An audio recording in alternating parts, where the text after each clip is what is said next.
He is the Director of Media Monitoring Africa, MMA, and MMA is a media watchdog.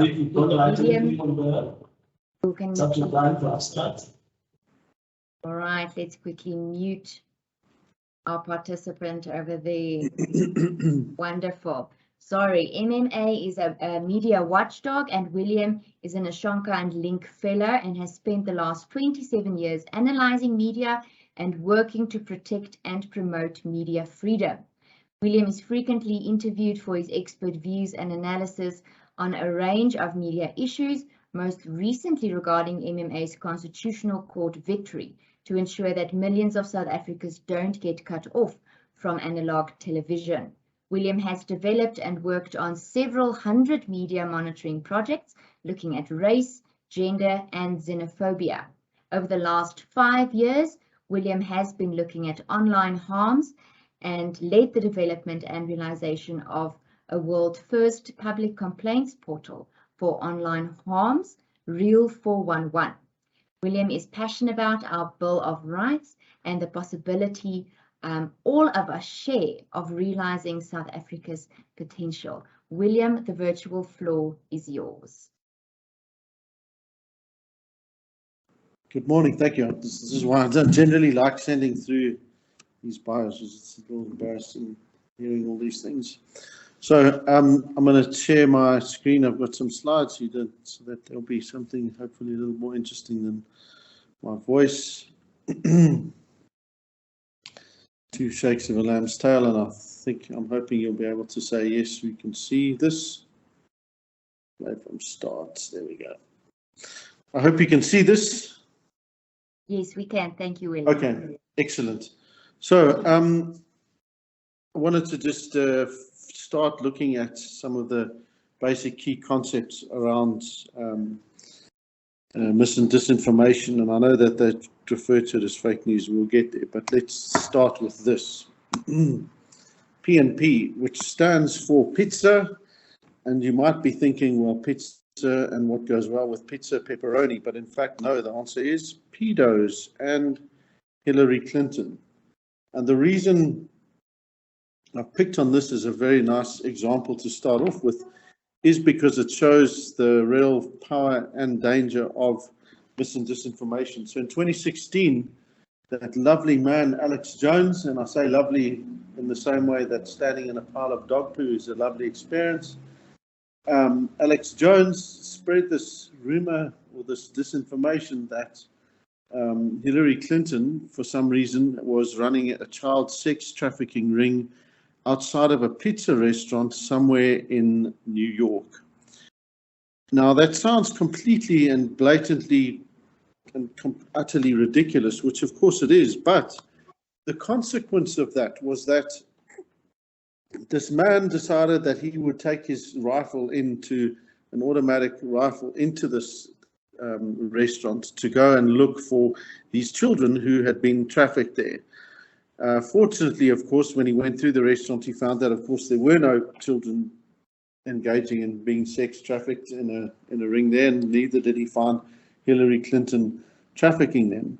But it does speak to the very real consequence of these things. We've seen more recently now the FBI, which is quite extraordinary to think about. You know, since this raid on former President Trump's estate, Mar-a-Lago, there have been threats to the FBI because of the mis and disinformation that has been spread around that particular raid. And I want to hasten to add that one of the other key elements to it is, of course, this idea that mis and disinformation frequently travels with other evil online harms, including, for example, misogyny, incitement, hate speech, and harassment. So what do we mean by it? And this is why I'm saying we don't, at MMA, we don't use that term fake news, because that generally was used and popularized by that orange-haired lunatic Donald Trump.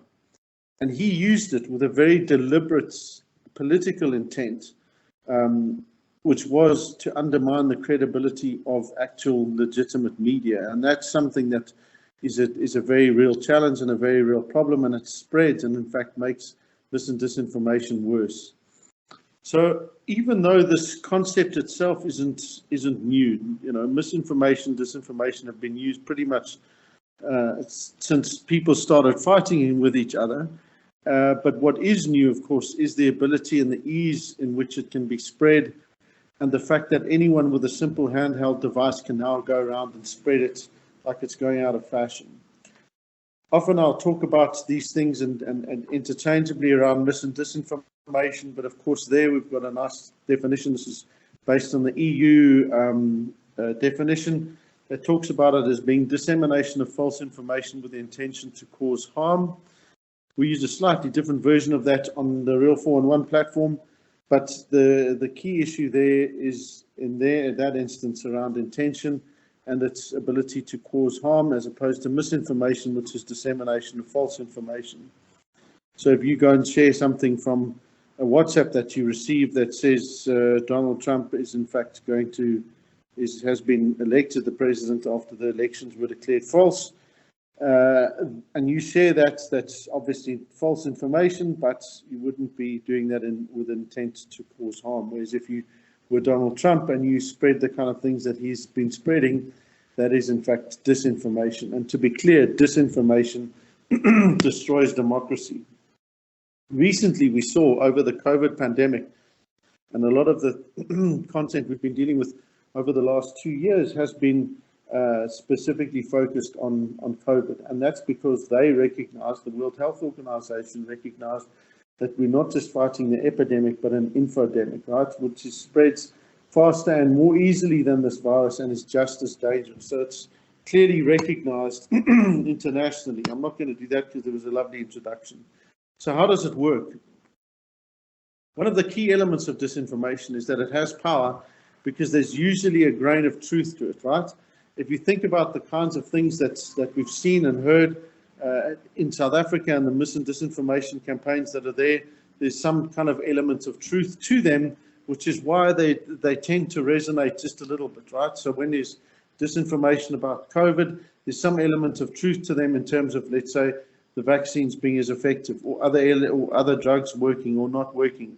If you think about one of the big disinformation campaigns in South Africa, the white monopoly capital one, it has a grain of truth to it because, of course, of our history and our existing levels of inequality and the power dynamics that exist in our society.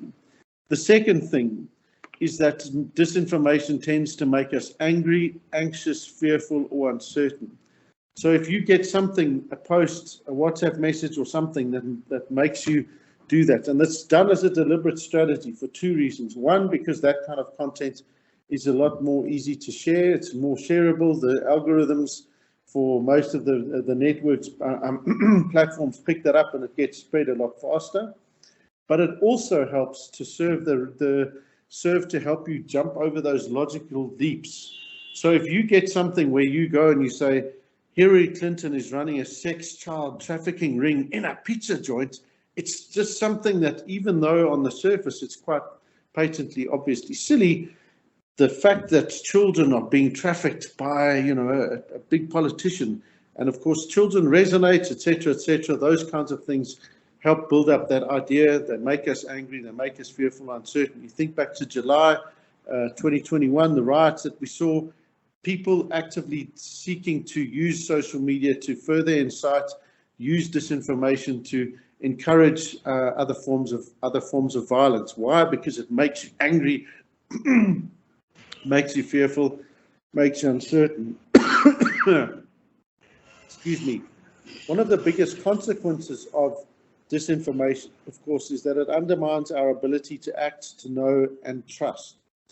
And these are key concepts, and why this is such a big issue for everyone, right? Which is precisely because if you don't know whether or not something, let's say there's a violent act that's occurring, you get a message that talks about this violent act, that there's a group of people that are burning down a school just near you. And if you don't know if that's true or not, you undermine your ability to make an informed decision. If you can't make an informed decision, you're not in a democratic state. It's that simple. So the way that this works is that it doesn't just undermine the issue, it undermines absolutely everything about the way that our society functions. So those scumbags and scoundrels and cretins and populist other people that use these tactics intentionally aren't just doing it for their own short-term gain and benefit. They're doing it because fundamentally they're seeking to create a society where you don't know what's up, you don't know what's down, and that's in that environment of chaos and in that environment of uncertainty, those with a lot of power, often violence, etc., are the ones that can rise. Your end result is that key institutions of democracy are undermined, not just the media, not just the justice system, not just parliament, not just our belief in politicians and all the rest of it, or any institution that's the target of those things. Ultimately, it undermines all of them. I've got a few reasons there, and if we want to, we can go into it, about why people actually go and spread disinformation, and there tend to be those three that are there, right? So what have we been doing around this? We created a platform in 2019, worked with the IEC. We've got Real 411 that allows people to report. We record those instances and then act. Critical to this is that one of the reasons I think that there's been a lot of success in South Africa's approach, and our government does appropriately so come in for a lot of critique on a range of areas, but this is one area where they really have done something that's quite extraordinary and runs counter to the dominant approach by many nations around the world, not just on our continent, in terms of saying we need a multi-stakeholder approach to deal with this. No one entity can address and combat these particular problems. Government can't do it on its own. The platforms can't do it on their own, or even if they certainly won't, they're not incentivized sufficiently. The civil society, academics, others can't. So one of the things that's working really well has been this development of a social listening team and a multi-stakeholder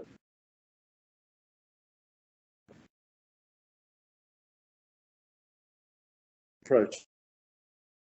For one, and it shows this approach of using credibility to almost undermine credibility. So if that first example on the left, you may remember seeing that Donald Trump even referred to it. These doctors appearing, this woman appeared, and she said she was from Nigeria and they'd been using hydroxychloroquine, and because of that, they'd basically got rid of the entire Covert pandemic. What gave her credibility was that she was standing in front of a line of other people wearing white coats, even though, of course, you have no idea. They could be actors, they could be, they could be people working in a butcher shop for all we know. But the effort, the design of it is to deceive us into believing that this is a credible piece of information. They're using the symbols of trust, of credibility, to undermine trust and credibility. And it shows just how spectacularly dangerous this kind of thing is, because if you get to the point where you no longer can trust a doctor, when the doctor says we need to do this operation or you need to take this medication in order to be well, and you no longer believe that what that doctor is telling you is correct, and if you any of them, how do you make a decision about what's best for your particular health outcome? So for this particular thing, it was really, really interesting to see this. And we've seen a number of actual doctors, those that have gone through medical school and got a qualification, but certainly not experts in these issues, speaking to them. And again, the danger of this is that these sorts of things grow and they fester. And if you've got someone with a gullible mind and a gullible brain and let's just say the emotional intelligence of a 3-year-old, like former President Trump, you can see how he took on a lot of these things, willingly, openly believed them, and then re-promoted them, including the thing about vaccines, which have been widely, overwhelmingly disproved, right? And yet you saw that tweet there that he put out, that's at the bottom of the screen. So those are some examples. We've got literally thousands of them. So part of our response was the Real 411, which is a reporting platform, public reporting platform, where you can lodge complaints about disinformation. There's a video there. I'll share the presentation with people afterwards, and you can go and watch it when you're done. So why you should care? 3 big reasons and 3 personal ones. First one, disinformation undermines key institutions. and I've gone through why it does that.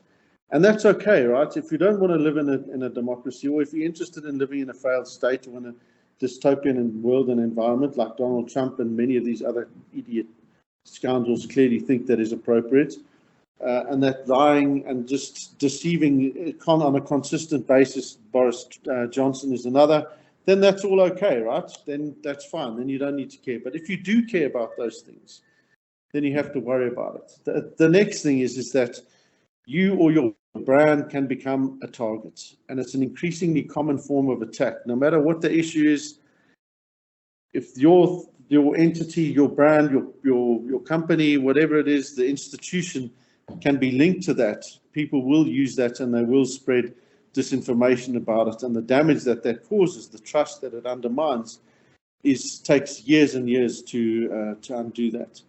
Ultimately, though, it undermines all of our dignity and our ability to operate in a free and fair society, because disinformation isn't about putting forward an alternative view. Oh, we're not hearing the alternative view. It's not about that at all, right? Alternative views are good. It's about that's how we advance in thinking and societies. But this isn't about that. This is about confusing. It's about preventing and undermining the ability to have counter arguments. Whether you're from the left of this political spectrum, the right, the middle, whether you are a racist, a misogynist, a homophobe, whether you're gay, whatever, it doesn't matter. The moment you push mis or disinformation, you're fundamentally undermining not just all of your beliefs, but everyone else's beliefs, right? Personal reasons. We have families and we care about them. If you do have a family and you care about them, you have to be deeply, deeply concerned about disinformation, because it will impact you, your family, and your children, undermining their ability to think and act. And I'm sure many of us on this today will have clear examples of what happens when their children come to them and they say, this is what I've heard, is it true, etc., etc. And those kinds of things are used again to destabilize, incite, cause fear, spread panic. It's up to us, and it's within our places and within our spheres of influence to act on this, right? That's another good reason, because it says you do have the ability and the power to act, even though these things are coming from anonymous sources, anonymous places, because of course the scoundrels generally that promote this, and I've said rude things about Trump on this a lot, because of course he is at least a real person and a real open disseminator of disinformation, but they tend to be people that hide behind anonymity. They tend to be people that'll spread things without showing their real faces. We can do things about it, and it's also about trust, right? Trust is the thing that determines, when you go to the university and you sit in your lectures and you listen to the experts, that person genuinely is an expert, and that you can learn from them, and that what you're learning about is something that'll help you make informed decisions and become a better media practitioner, health practitioner, whatever kind of practitioner. And I'll stop there. Thanks. Over. Thank you so much, William. Let me just stop it from sharing. Sorry. That's fine. Thank you. I'd like to remind our participants that you are welcome to post comments and questions in the chat box, along with to whom you wish to direct your question. Next, we welcome Terence Corrigan. Terence Corrigan is the project manager at the Institute for Race Relations, where he specializes in work on property rights, as well as land and mining policy. A native of KwaZulu-Natal, he is a graduate of the University of KZN. He has held various positions at the IRR, South African Institute of International Affairs, formerly the Small Business Project, SBP, and the Gauteng Legislature, as well as having taught English in Taiwan. He is a regular commentator in the South African media, and his interests include African governance, land and agrarian issues, political culture and political thought, corporate governance, enterprise and business policy. Thank you, Terence. Okay, can you hear me? And can you see my presentation? Yes, we can see and we can hear you. All right. Well, first of all, I'd like to thank my friends at UFS for partnering with us, and I'd like to commend William. It's a tough act to follow. I've entitled my my presentation "Fake News: History, Evolution, and Consequences of a Dangerous Thing," and that word "thing" is deliberate. I was thinking, what noun could I attach to this? I thought idea, concept, and I think it's very amorphous. And just to riff off William's presentation a bit, he mentioned Alex Jones.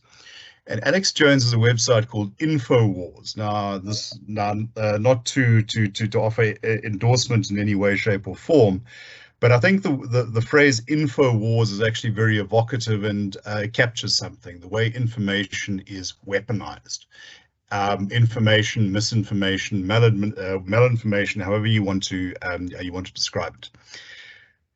Let me first of all say a few words about how I understand this. The concept to understand, in my estimation, is narrative. And I put up a bit of text here. Narrative describes the manner in which facts, events, and experiences link together to form a coherent whole. This is like telling a story where you have characters, you have a plot. So something that may be relatively unimportant in and of itself becomes much more important if you start to see it in a context. And it's about framing that context that we're talking about now. William starts his presentation with an image of pizza. Pizza in itself is nice. We all like pizza. My dietitian doesn't like pizza, but she's an outlier here.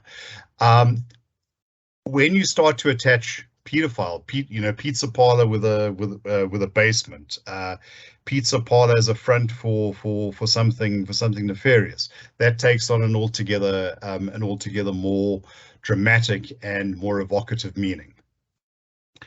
So what I think we're looking at here fundamentally is about a system that creates a narrative, that creates a story.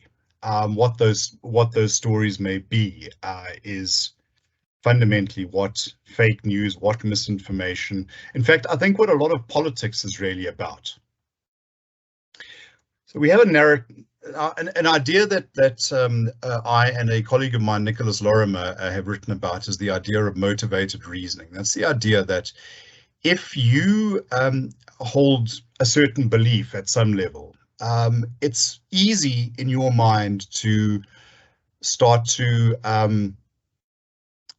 find things in the world that conform, that support it. Now, this is not, I think, something that's new or something that's even particularly malicious. It's something that we are, as human beings, as a species, are probably prone to do. We are, for instance, very, very conscious of our safety. Now, put this into that narrative context. You have a narrative that motivates certain value judgments. So your narrative may be, for instance, that the government is incompetent. That motivates, or the government is corrupt. That motivates a value judgment. Well, the government must be displaced. The government cannot be trusted, and that can, if it's repeated, and if those values are held strongly enough, and if they're repeated often enough, it can drive an identity. So you become what you believe. And this is where you see people starting to use phrases like, well, I'm an opposition supporter in this context, but let's throw out a couple of others. I'm left-wing. I'm a conservative. I'm a Trumper. I'm an anti-Trumper. I'm a never-Trumper. I'm a Brexiteer. I always find this once interesting in South Africa when we talk about the political parties we support. We often don't phrase it as I support party XYZ, but I am XYZ. I am ANC. I am DA. This is where your narrative, your political narrative, your value judgments start to manifest themselves in an identity, and I think that is something that our political culture wrestles with. We often ask questions, well, why is there, why do opposition formations find it so difficult to break into the ANC vote? Now, I think it's a very complicated question, but I think part of that, possibly a small part, possibly a larger one, has to do with the fact that our political views have morphed into a kind of identity for many of us. At this point, I'd like to introduce the idea of fake news.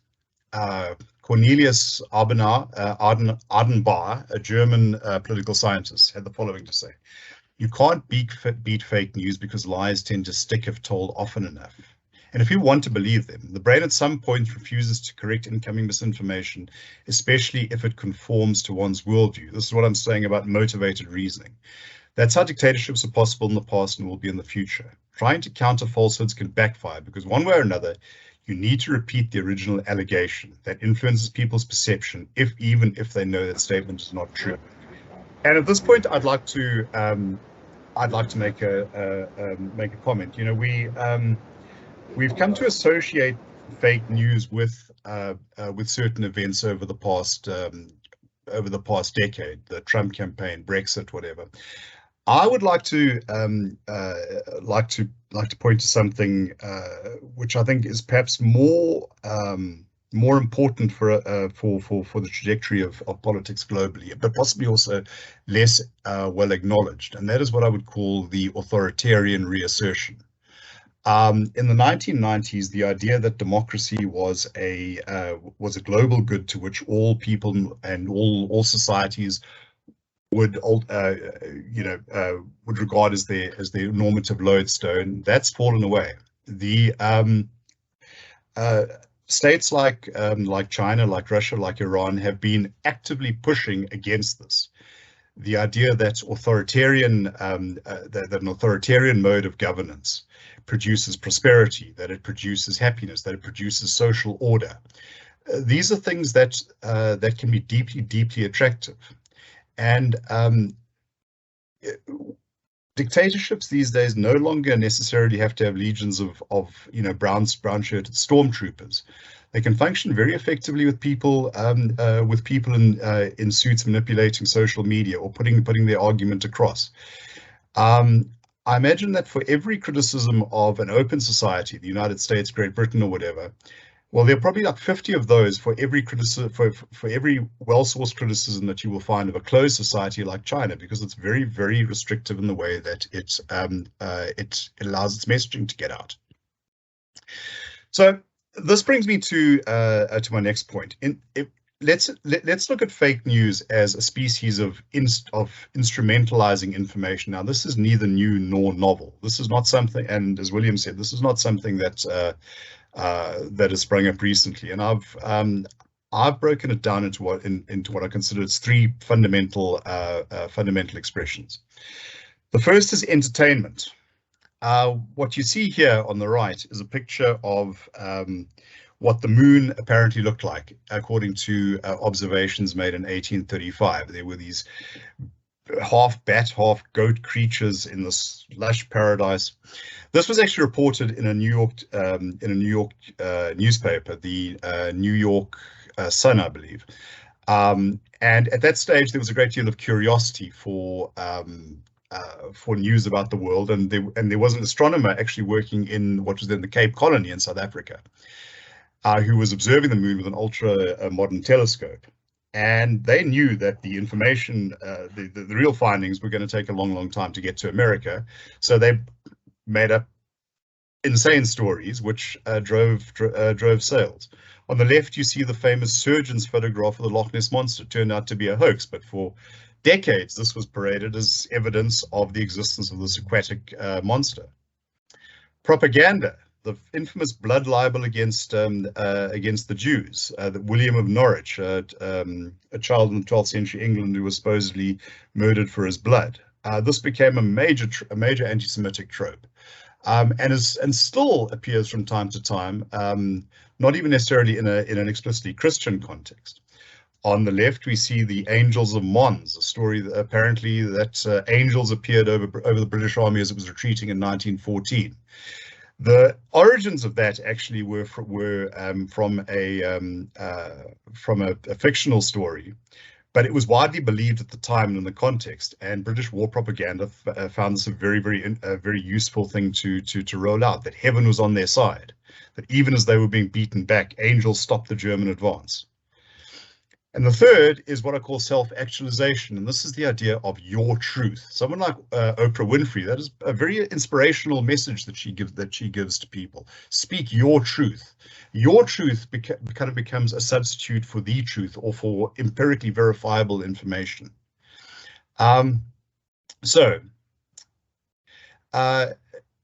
those I would see as being the expressions of the instrumentalization of information.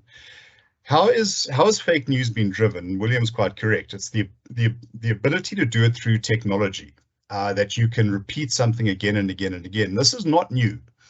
The camera, for instance, allowed an image, which was in the 19th century. This was completely novel to capture something, but this could also be divorced from context. The printing press, when Johannes Gutenberg was able to print the Bible, all of a sudden this document, which had been the province of priests and theologians, became the property of the world. And you could do it in all sorts of languages, and you could have different translations. Television, where you could simply sit and absorb without much engagement, and then of course Twitter, where you reduce your world into 240 characters. Facebook, where everyone gets to speak my truth. The internet, instant access to the information of ages, and we sort of spend it, watching InfoWars. YouTube, where anyone with a camera can spin his or her own narrative. But technology in itself doesn't explain everything. I would say we have to look at political and cultural dynamics. And there's a few images here which help to put this into context. Polarization, left versus right. That your opponents are not only your people with whom you disagree. That's very 1950s. No, your opponents now are your enemies. They must be defeated. Mistrust in the media, and this is I think a very real issue. Not everybody believes what they read. There's a sense often that we're being lied to. Geopolitics, as I say, the weaponization of information. Democracy. A free society throws up various alternatives that would not be available, and entertainment. We often, I think, we're in a unique period in history where we actually read news to entertain ourselves. It's not just for the for broadening our horizons. And we can then look at our we can choose the news that suits our worldview. So we end up trapped in those bubbles. So how does this play out? Well, it's the 4 Ds. Diversion, a type of entertainment. The footage like the 1990s Scantilli Roswell alien autopsy hoax. I mean, this was great. I remember watching it, and this kind of proved that we were not alone. The US government had aliens. Turns out this was done in an apartment in London. Still very intriguing to watch. Distortion, where we see the world different from what it is.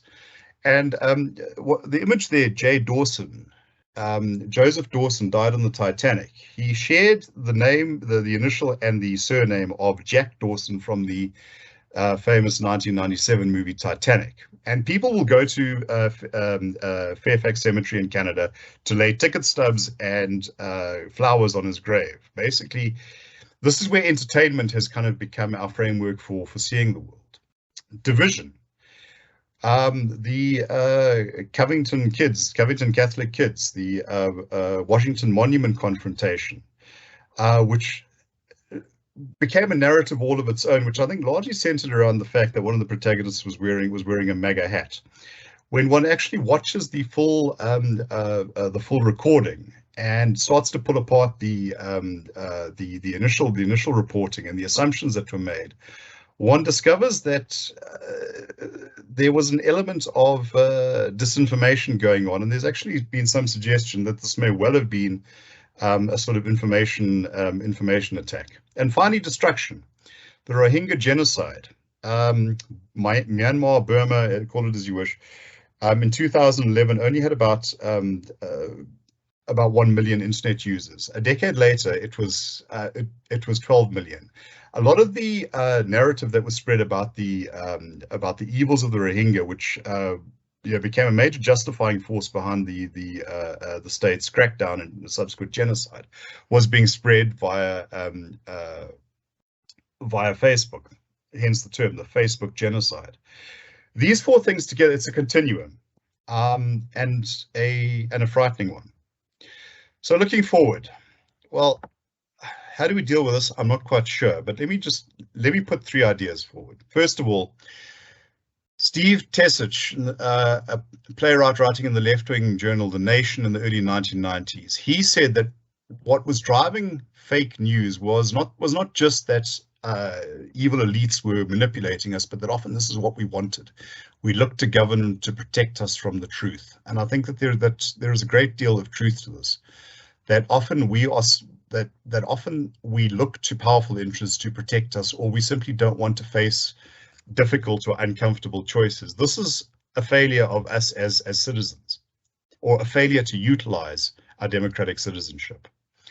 Secondly, Jonathan Haidt, American scholar who's written a great deal about social media. A democracy cannot survive if its public squares are places where people fear speaking up and where no stable consensus can be reached. Social media's empowerment of the far left, the far right, domestic trolls and foreign agents is creating a system that looks less like democracy and more like rule by the most aggressive. And he has said that conducting politics on Twitter, on social media, where there's a premium on giving offense, on sticking it to your opponents as opposed to debating, is making us unworthy of citizenship. It's I encourage everyone to look at his work. It is very, very disturbing.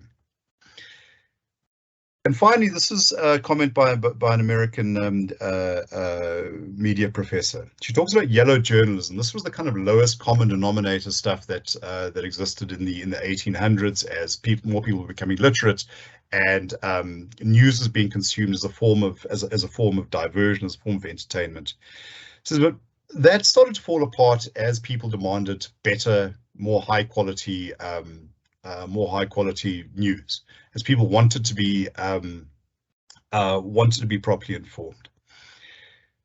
And says that fundamentally what we as news consumers and as citizens need to do is to be discerning in what we read.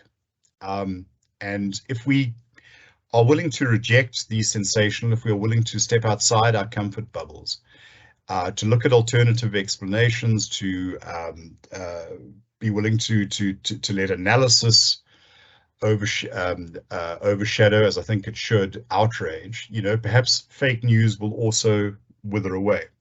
The question I pose, based on what's gone before, though, is this the type of news we want? Or are we as media consumers and as citizens not fueling the fake news infodemic? And with that, let me thank you for your attention. Anybody interested can go to our site, irr.org.za, and there was a report we published last year called Fake News, a New Challenge to Human Rights, and some of you may find that an interesting read. And I'll leave it there and welcome any questions. Thank you so much, Terence. Our next speaker is Prof. Nyasha Mboti. He is Head of Department of Communication Science and Associate Professor here at the UFS. He is an NRF-rated scholar and Executive Editor of the Communicatio Journal. He has published over 30 peer-reviewed articles and book chapters and graduated 10 doctoral students. Professor Mboti is also the founder of a new field of apartheid studies, and his book on the topic, Apartheid Studies, a Manifesto by Africa World Press, is currently in press. Apartheid Studies utilizes the notion of apartheid as a theoretical framework and paradigm. He reads widely and prefers to ask questions that some might not think to ask. Thank you, Prof. Mboti.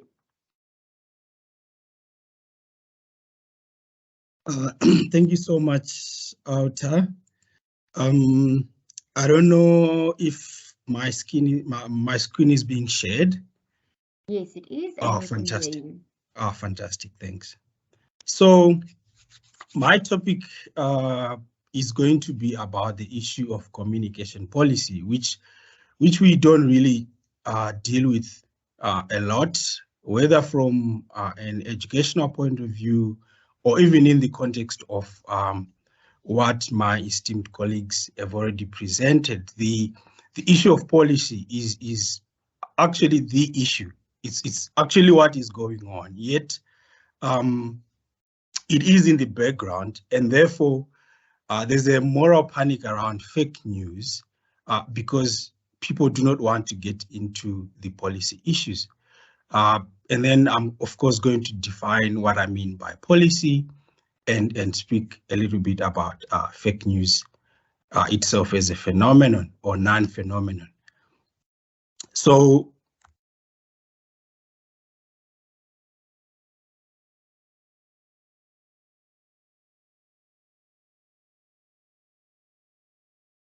right. If you look at a number of the questions I've posed there, for instance, I'm just using this to tease out my argument, the argument that I'm going to make, for instance. You can see the difficulty of placing yourself in a position where you can judge, because the issues immediately run into emotion, they run into issues of history, they run into issues of who gets what, which side of town do you stay? Do you stay in Centron or do you stay in Alexandra? Do you stay in Soweto or do you stay in Houghton? You know, all of these issues, what do you have invested into the issue? Is it really fake news? Is it just disinformation? Is it just misinformation? What exactly is it? So when you look at the events of June 16, 1976 in Soweto, right? Many called them riots and others called them an uprising. Depending where you stand, you come out with that particular label. And so where do you stand to try to legislate whether June 16, 1976 was a riot or an uprising? Your answer will give you very important signifiers about where you stand on these issues. Is there a white genocide in South Africa? Are there farm murders in South Africa, right? This is, again, another question that will put you into a position where you can say, of course, it is true. There is a white genocide in South Africa. Of course, there are farm murders in South Africa. Or you can resist that particular labeling, which puts you into a particular camp as well. But is that fake news? Is that disinformation? Are those fakes? Is that the truth? Is part of it true and is part of it fake? What do we mean by that? Was Zuma's presidency 9 wasted years, right? Were there weapons of mass destruction in Iraq? Was there an insurrection last year? Are Nigerians drug dealers? Are there Nazis in Ukraine? Have you heard about Hunter Biden's laptop, vaccine injuries? What happened at Cyril Ramaphosa's Palapala farm? Have you heard about COINTELPRO, right? Have you heard about Mudagate, the so-called Mudagate that happened in the late 70s and led to the demise of the Foster government and his resignation? Have you heard about Operation Mockingbird or the church committee hearings in the US? Are there such things as PSYOPs, that is psychological operations? I'm using all of these as entry points so that we can properly deconstruct what is really going on. Is it fake news or there's something actually going on here that we really need to talk to and to speak to? And I'll use this particular example here on my screen as an important entry point to speak about the power over policy, right?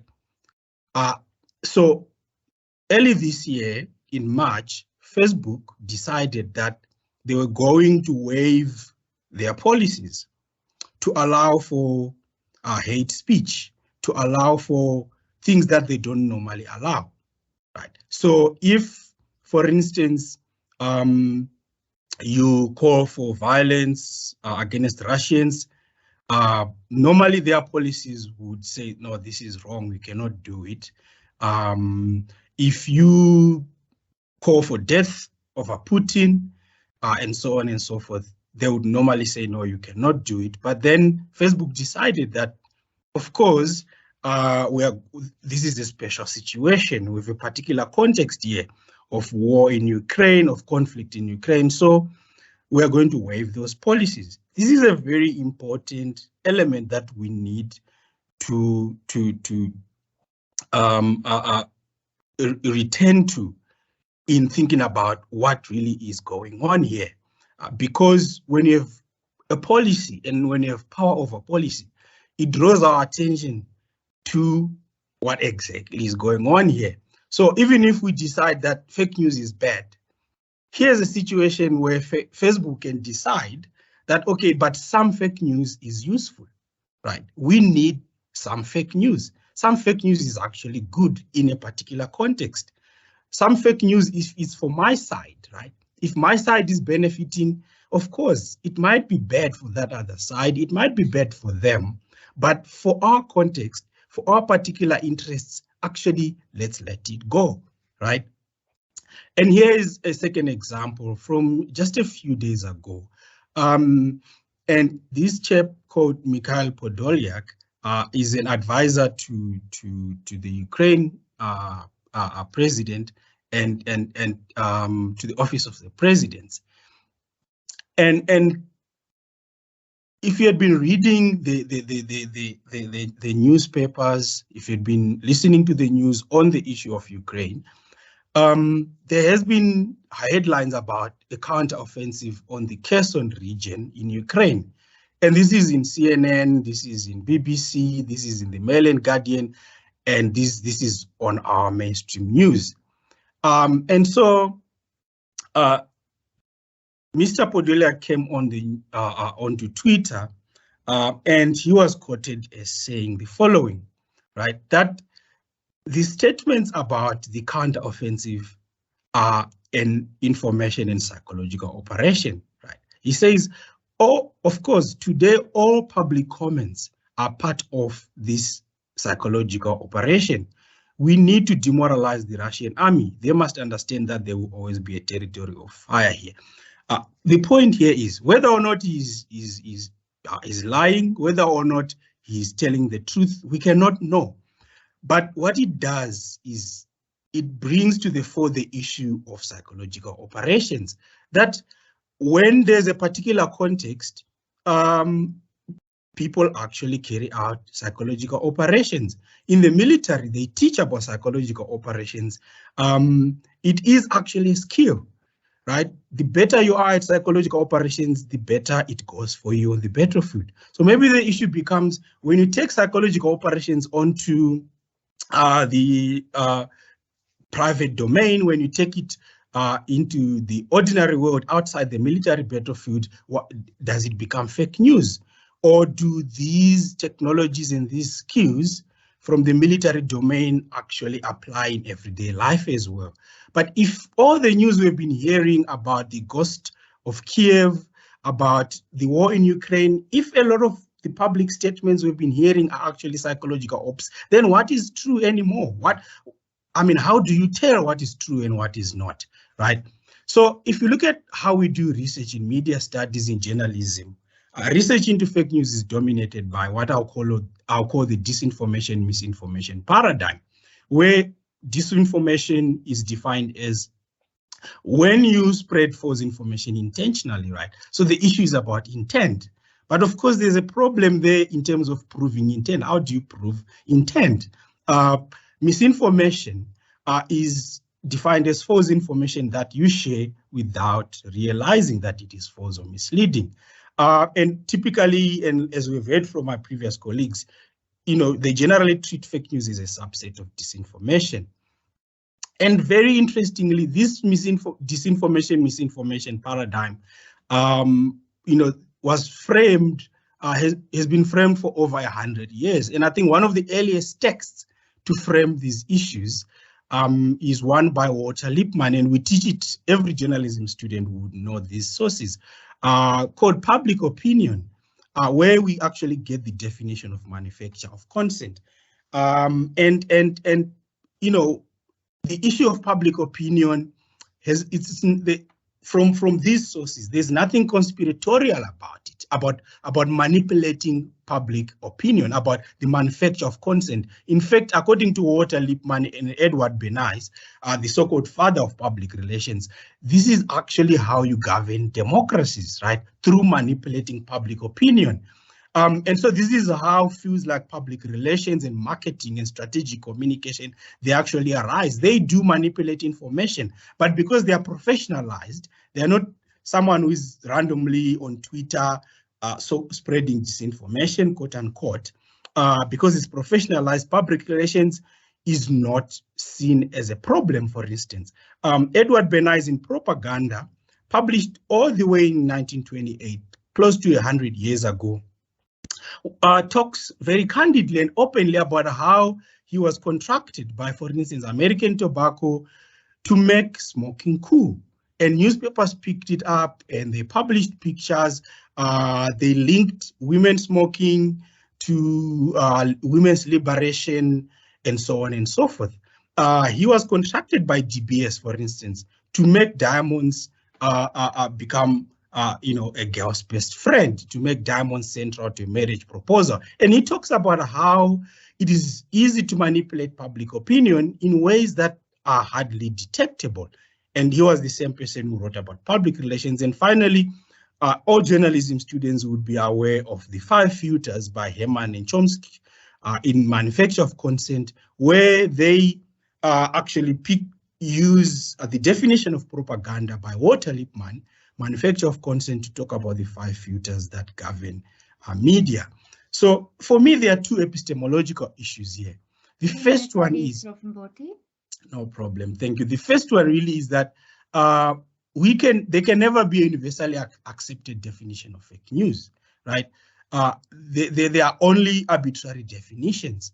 And when you have an arbitrary definition, it allows for arbitrary misapplication, right? And it takes us into a number of issues. Number one, that any definition of fake news cannot be value-free. The terrain of fake news will always be contested, and for good reason, and it should be. Fake news itself is very noisy, right? From a communication point of view, it is a question of big data. So how do you handle the volume of information, for instance, coming up on the internet? The issue of anonymity. And finally, if you listen to the focus of all the problems with quote unquote fake news, there is political disinformation. So for instance, the focus on American elections, then the infodemic, COVID vaccines, climate change, and currently Ukraine and so forth. Many other issues are not treated there. So there's an arbitrariness and a selectiveness in terms of what we focus as the key problems with fake news. And then the second issue is, of course, how do you prove causality? How do you prove that disinformation is actually affecting and destroying democracy? How do you prove these things? Causality cannot be proved. So you can see a correlation, yes, but can you prove causality? And so my final slide is, I would like to make this proposition that most discussions of fake news are actually driven by moral panics, and this is the wrong approach. We need to actually focus on issues of policy, and policy is about rules of action. And what you can see is, if policy are rules of action, either there's a contestation between framing policy in a way that is arbitrary and taking back the power to frame policy. So when we have a discussion later on, I'm going to speak about 2 elements of policy. On the one hand, media literacy, and on the other hand, elements to do with regulation that actually affect how we approach and try to address fake news. Thank you. Thank you so much, Prof. Mboti. Our last speaker for today is Sharon Solomon. Sharon Solomon is a political analyst and writer with a keen interest in truth-telling, social discourse and ideas, healing and wellness. She's an editor-in-chief of newsy.co.za and runs her channel, Sharon Solomon and Friends, on Substack. Thank you so much, Sharon. Thank you, Doctor. Thank you, University of Free State, for having me. Thank you to the previous speakers, and thank you everyone for attending. Can you see the screen? Yes, we can. Yes. Okay, great. Okay, so I am going to, in this time of propaganda that everybody has covered the topic so well, and fake news, I'm going to venture as far as to say that the words that are being used today, aside from the obvious advertising and imagery and everything we see on social media, the words themselves are a manipulation tool. So I'm going to say that misinformation and disinformation, that there isn't really such a thing. The words themselves are pieces of propaganda in my mind, a tool of manipulation designed specifically to euphemize the notion of truth. If you think of the word trust, I trust. To trust, I trust somebody, I trust you. When I think of mistrust or distrust, to me this means I do not trust. There is no trust. Subconsciously, when we think of the word, when we are fed the word, misinformation, for example, we think of it as no information. So I think that this whole idea is nonsense, to be frank. There is only information. We must be able to discern what feels true, what is true, and what is false information. When you are told something is misinformation, can you feel the euphemistic nature of it? Whereas if you understand something to be an outright lie, that has gravitas, yes? That has something that's more impactful and is not so easily manipulatable if you know something is frankly a lie. So I'm going to base everything I'm saying on the concept of the truth or a lie. Fact or fiction. We're operating in fact or fiction. Something can't be in between. It has to be one of the two. Even if a tiny little seed of truth is used to build a watermelon of a lie around the seed of truth, that is a lie for the purpose of a lie. So with propaganda, obvious propaganda by media, government bodies, other regulatory bodies, mainstream news outlets becoming very obviously propaganda arms of governments, you don't need to look very far to see the obvious bias and propaganda in the news, for example. We've been talking about it. We all know it's there. It's why we're all here today. It's clear that organizations have blatantly lied, as in actually fabricated stories, hence the term fake news, in order to manipulate thoughts, yes? To manipulate politics, to manipulate votes, your very beliefs, your own personal beliefs and behaviors. This is brainwashing en masse. It's not a new concept, but it's got a global ripple effect now, of course, with the way in which we can communicate. And when called on it, there is often en masse gaslighting is the response to the lie. A tiny little glimpse of what Project Veritas is uncovering is showing this very, very clearly. It's even showing various things that everybody globally jumped on as, oh, fake news. Former President Trump said this, it's fake news. But slowly, certain things are being uncovered by Project Veritas are being shown, actually, yes, truth versus lie. So we know this. We know we're being lied to. Okay, so we know that people gain something from lying to you. The obvious one is financial incentive, right? Financial control. But the less obvious one is control for control's sake.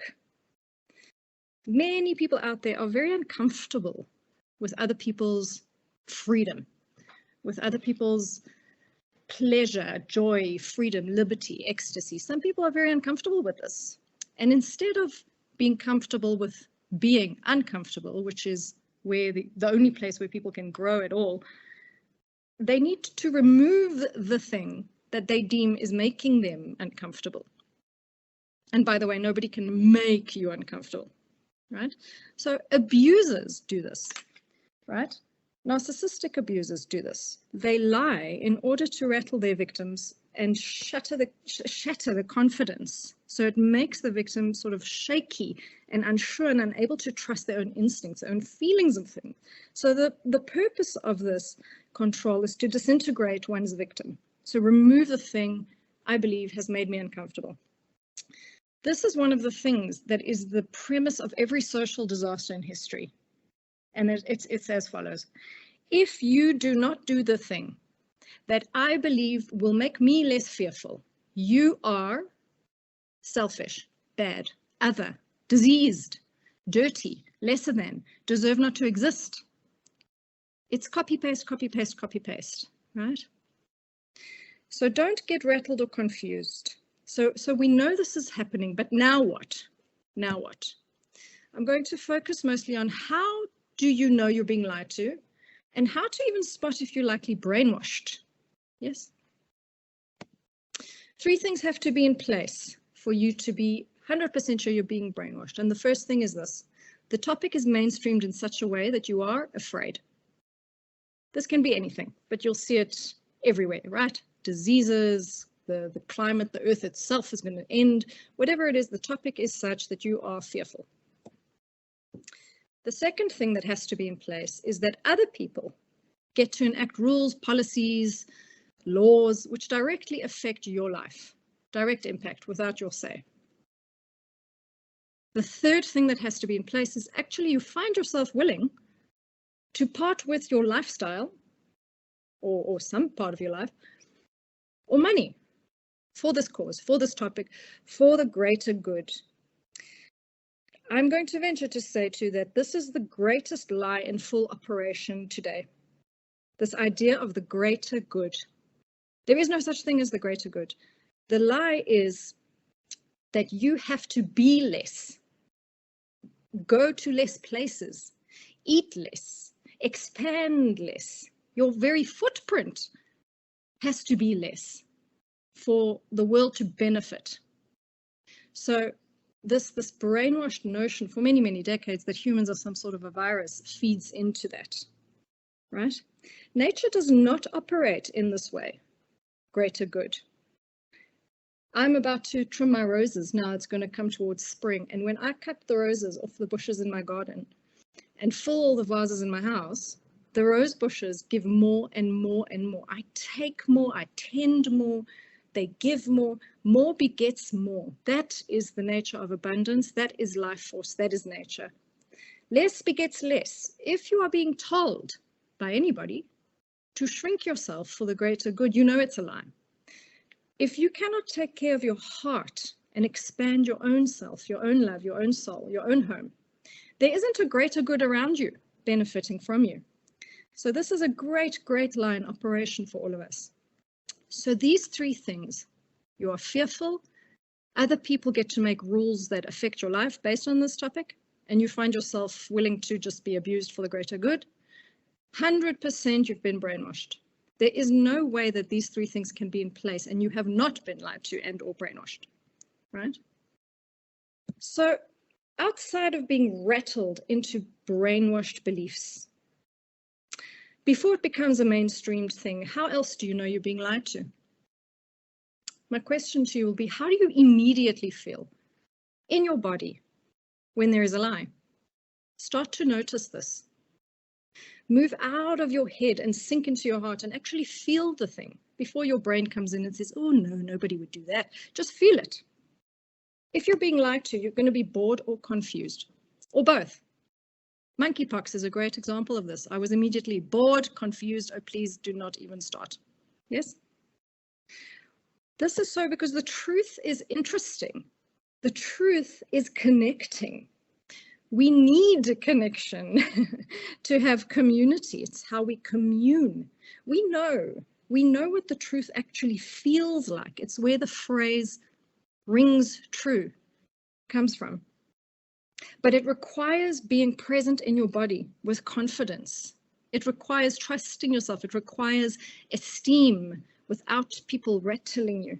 When your esteem and your sense of self and love and expansion and abundance, when all of that is intact, nobody can manipulate you. Abusers need your self-doubt to latch onto.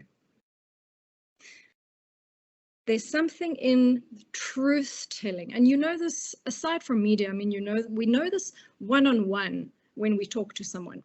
You know, there's that friend who's in dramatics and constantly telling dramatic lies to themselves, and you sort of get like, oh, this again. Something about the truth, about vulnerability is very connecting, and human beings, we need to connect together like cells in one body. We vibrate together. We cannot be in isolation. So we have been told a myriad of lies on all things. So without delving too much into the content of these lies, in that I'm not here to convince you, I'm going to say a few things, and I want you to see how you feel in your body with these things. You can always research them yourself. This is not a platform for that. But for decades, for a very long time, we have been told that sunshine will kill you. Sunshine will give you cancer and you'll die. This is the message full on.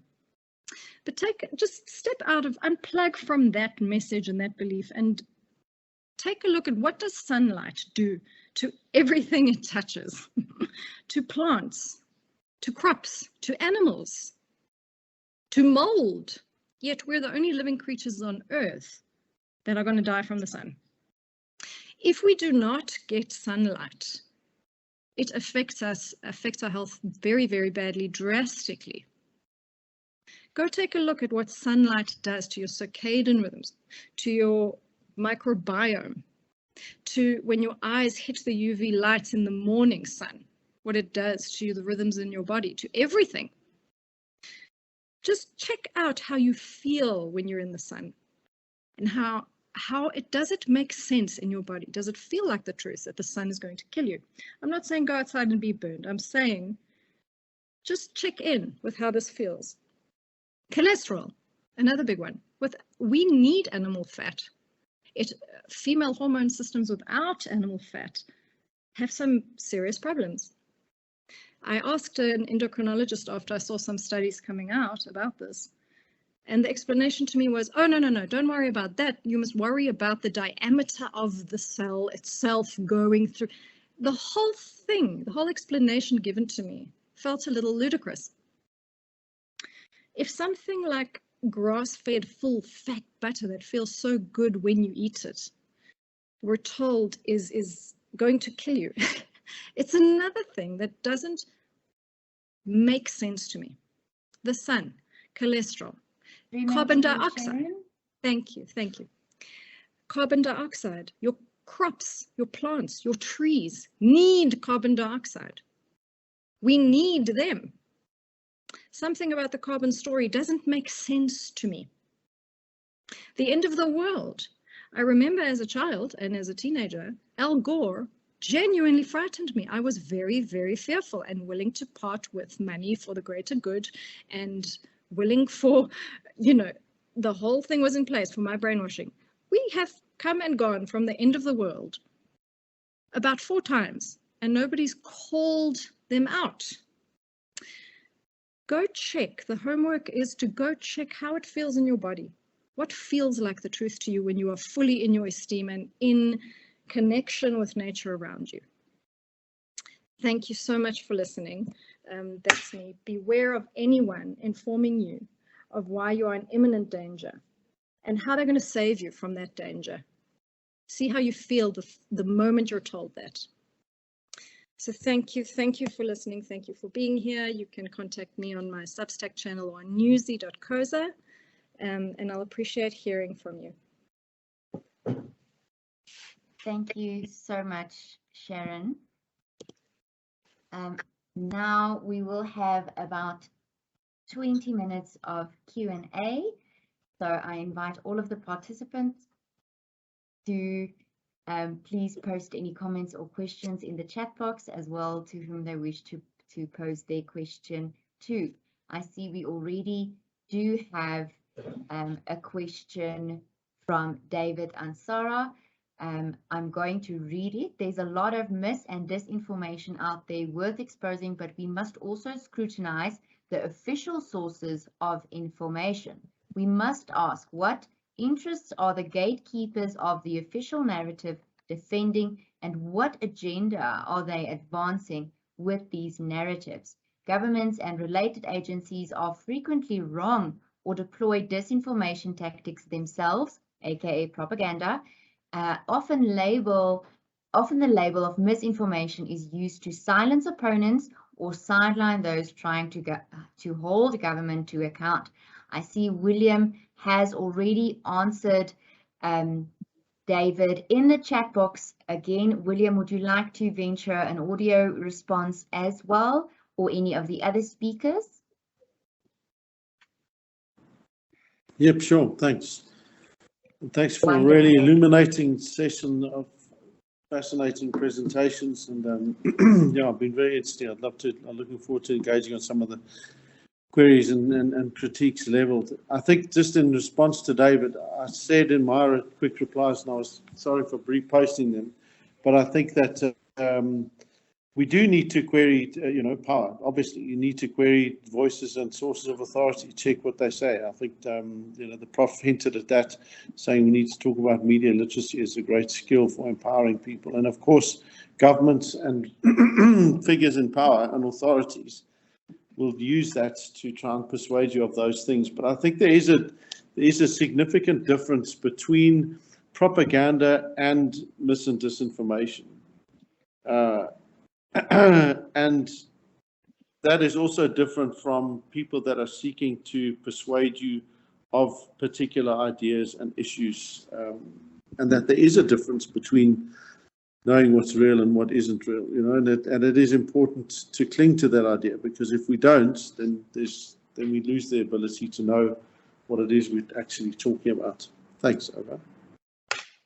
Thank you, William. Terence? Look, I'd just like to say that governments are prime purveyors of propaganda. Dr. Goebbels, Adolf Hitler's Minister of Propaganda, actually once said that you cannot have good governance without good propaganda, and good propaganda without good. Now, their definition of good governance is not one I'm endorsing, but it's something all governments engage in. The professor spoke about psyops. Anybody who knows anything about warfare, and not in Ukraine now, going back to the Sumerian Empire, or the Sumerian city-states, can look at that. The Book of Kings in the Bible, for instance, is very much an exercise in propaganda.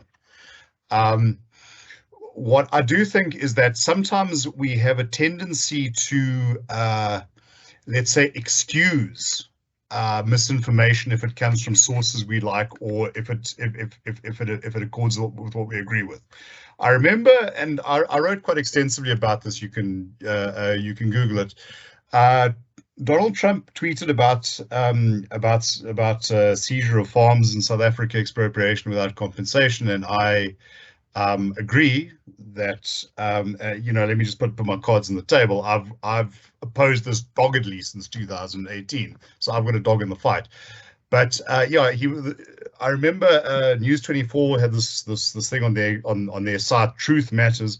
Yet when Cyril Ramaphosa went to America and said there are no farm killings in South Africa, all of a sudden it was, we got to be much more nuanced in how we understand this. I'm sorry, Trump stretched the truth all the time. Ramaphosa has also told some out and out lies. And the fact that you like the one guy and you don't like the other does not mean one is more one has been more truthful. So, the American Congresswoman, Ms. Ocasio-Cortez, said, people are so hit up about being semantically correct that they miss being morally right. Sorry, if you are telling a lie because you like the moral message, that is still a lie. That is still fake news. Michael Moore's Bowling for Columbine won awards, but that movie has been broken down to show just how much disinformation it was spreading. It made claims that were not true. It used visuals that didn't accord with the text. People need to show more discernment here, and not just because, hey, I like this guy, I don't like that guy. That just says that fake news is something other people do. When I do it, it's okay. So. Yes, thank you very much for that view. We have a question from one speaker to the next. Prof. Mboti is asking William, how does disinformation differ from propaganda? William? So I was just having a tech moment there. So that's a lovely question.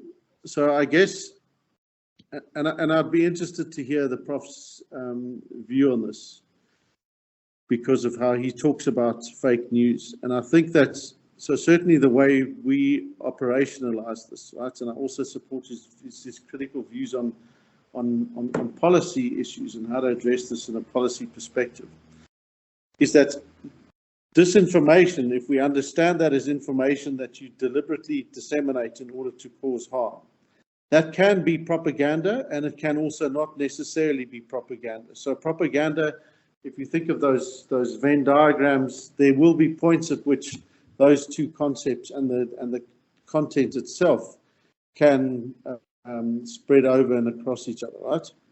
Propaganda, in the way that we understand it, is very similar to a lot of what certainly PR or even advertising does, right? It tells you, this is a great product, this is a great car, you should drive it, it'll make you feel like $1 million, or this is a great car because it's really, really safe. That's putting out information, some of which may well be true, and in fact, that's why you have kind of advertising regulatory boards, and that they tend to say, well, you can't just put out anything. You can't say this car can fly, and you go and you buy it, and then it can't actually fly, right? That itself it may well be propaganda that you're putting out there, saying this is a great car, it's one of the best cars you've ever seen in your life, as opposed to something that puts out information that says, if you get vaccinated, you will become, your children may be autistic, right? Or will that has been shown by numerous studies to be not accurate at all, and in fact to cause harm. And we know that it causes harm precisely because of the fact that if you don't get vaccinated, the reason we have been able to largely eradicate polio is because of the vaccine, right? So when you put out something that says this is a great car, something that can easily be seen or understood to be propaganda. Of course, the moment you bring politics into it, it certainly muddies the water. And there's a lot of areas where those online harms crisscross between propaganda and mis and disinformation. And certainly, as a general rule, whatever politicians say, and in times of war, etc., you should probably take whatever both sides are saying with a huge pinch of salt. Thanks. Over. Thank you so much, William. Prof. Mboti, would you like to share your views with us on the difference between propaganda and disinformation?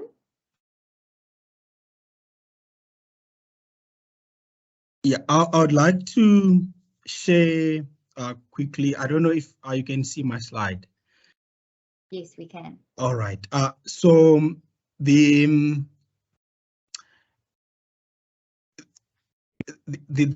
two sort of policy areas that I was driving it in my presentation. The first one was that a lot of the talk about fake news, at least as far as I've seen this issue, is that it is a convenient excuse to cover up, number one, deeper and deeper vested interests, and number two, gradual loss of control over the narrative by mainstream media. So for a long time in the 20th century, mainstream media did control the narrative broadly. And this issue about fake news has arisen the more sort of like the so-called information age has taken root and the internet has become central to communication. It is a fact that mainstream media is no longer trusted and it has lost credibility. This is an important issue. And mainstream media needs to introspect about this. But instead of introspecting, they focus on this boogeyman called fake news to say this is the reason why people no longer trust the news. What it does is it makes your audiences mere sort of imbibers of news. They don't have agency. So fake news comes and it takes away our audiences and it starts to lie to them, and then they behave exactly as they are told. But if you look at where the real issue is, look at how we used to have over 100 media organizations. Now we have just about 6 big media organizations in the US, which control, of course, information that goes everywhere. And those 6 are listed there in my slide. And in South Africa, we have, of course, the big one, which controls most of the information flow. And then there is, of course, the SABC monopoly and things like that. But you don't see so-called fake news just because you are looking for fake news. This is actually driven by algorithms. So Google AdSense promotes page views, right? It pays people per view of your page. So it incentivizes headlines. It incentivizes clickbait. So clickbait, it's not, people do not create clickbait. Clickbait is from Google, from Facebook, from YouTube recommending algorithms, from Twitter trends and so on. So these things are coming from above. And then the second element for media literacy was where I wanted to speak about the importance of understanding that news is not truth, right? It is always a construct. There is no truth in the media, and the media do not give us reality. The media are representations of reality, not presentations of reality, that people actually know what they're doing. Yes, they get food here and there, but there's no priesthood that knows it better than everyone else. Everyone gets food. Show me one person who has never been fooled. So who has this right to actually show others the truth? Because we all get scammed from time to time, right? And even if we're fact checkers, who fact checks the fact checkers, right? There are issues here that are unspoken about. So it is important for us to understand that there's a contest for control going on. Fake news is about a contest for control. And so I'll stop there. But in terms of the issue to do with misinformation and disinformation and how, you know, it is a question of an organization's policy, for instance. Reuters, in the slide there, will refer to Palestinians as militants, right, firing rockets at Israel into Gaza. And the same Reuters, a month before, will refer to Ukrainians as defenders, right? They do what they want with their media. They will refer you to the way they want, right? They can focus on Zuma must fall as something good and fees must fall as something disruptive, right? That's what news organizations do. They've got the power to frame these issues in the way that they want. So the issue is we're not contesting this policy enough. We're not contesting how is it Reuters can refer to Palestinians as militants and Ukrainians as defenders. We do not contest this. We just think that, oh, they are mainstream media, they are objective, they are going to fact check things. But no, I do think that there's a lot going on behind the scenes. Thank you. Thank you, Prof. Mboti. So insightful. William, we'd like to hear from you. I see your hand is raised. Thanks. Yeah, I mean, I certainly agreed with the bottom half of the Prof's the slide that he just showed about the critical importance, and agree with him that the media, you know, in terms of journalism, presents things as are representations. They take a certain reality, certain perspective, and they represent that. I think that and certainly there's high levels of media concentration, and that's all the more reason why you need an independent and properly functioning public broadcaster. That's been shown around the world. And in fact, you know, he's correct that trust generally is declining, but what we also saw was that over the COVID pandemic, trust in media grew. Audiences of traditional media grew.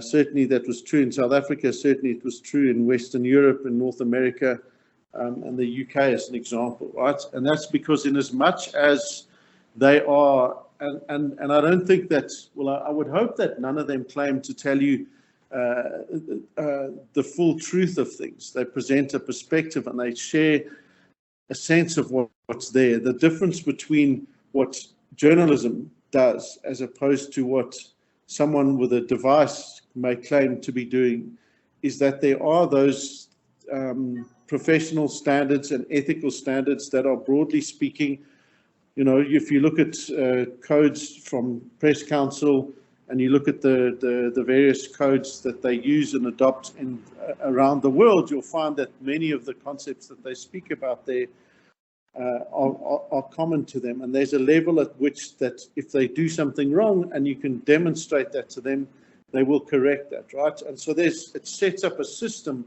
of those. And you should be able to get media that will reflect your worldview, reflect the issues that you think are important.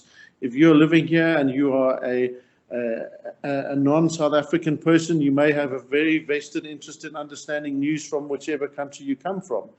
Alternatively, you may not be interested in that level of news. So you might choose news organizations that reflect that. That's why you have business publications that reflect that power dynamic in society that speaks to that level of power, and they represent it, they recreate, they reinforce that power, right? So I think all of those things are spot on, but it's a very different thing to saying that those media there and that whatever those media are is the equivalent of fake news, you know, and because when Donald Trump uses that term, he uses it to discredit things that are otherwise openly verifiable, and he puts out things that you can't verify. So just to David on his comment there, you know, he says they were on record as saying that they would prevent you from getting COVID-19. I mean, so when you look at the vaccines and as they were developing and as they were developed, and if you go and look at the credible journals and those sorts of things, when they developed them, and certainly on the first variations, those things held true, but then it developed and it morphed, which speaks to the issue that, and we found this on our platform, Real 4-in-1, which is that certain things can be true today, but not true tomorrow, and vice versa, right? Because of the nature of, and of how certain things change. It isn't, and our understanding of them changes in the way that these things get created. Thanks. Thank you so much for that, William. Sharon, I would love if you are willing to get your response on David's comment about many government officials going on record saying that COVID vaccines would prevent them from getting COVID-19. If you could maybe just venture a comment for us in about 30 seconds before we close off. I hope I'm not putting you on the spot. I'll try whittle it down to 30 seconds. So he's correct. It was a very clear message saying that if you get this vaccine, you would not have COVID-19 and you would not be able to pass it on to others. Evidence at the time was contrary to that. Information at the time was not, there wasn't any way that it was possible to 100% say that it would prevent you from getting COVID-19, and many of us were aware of this. So it's another one of those lies that something you do or don't do with your personal autonomy puts other people in danger. So it is true, this was the message put across, and those, one by one, those government officials have COVID now. So the CDC guidelines that were recently released showed that, you know, those who've had COVID-19 have strong immunity, and there's nothing to worry about with that now. So to me, the CDC guidelines are saying you owe your conspiracy theorist friend an apology, because it is true, and it is worth discussing. Why was it punted in this way when there was no way at the time to know that that was the truth? Not so early when vaccines had just started being rolled out. Thank you so much. And on that note, between the truth, the lie, and what lies in between, this brings us to the end of our webinar on fake news and misinformation. I would like to thank all of our wonderful presenters for joining us today. Sharon Solomon, Nyasha Mboti, Terence Corrigan, and William Bird. Thank you for sharing your thoughts and your views with us. And I would, of course, like to thank all our attendees who joined us today. I hope you found it very insightful and enjoyable today. Have a great day and goodbye.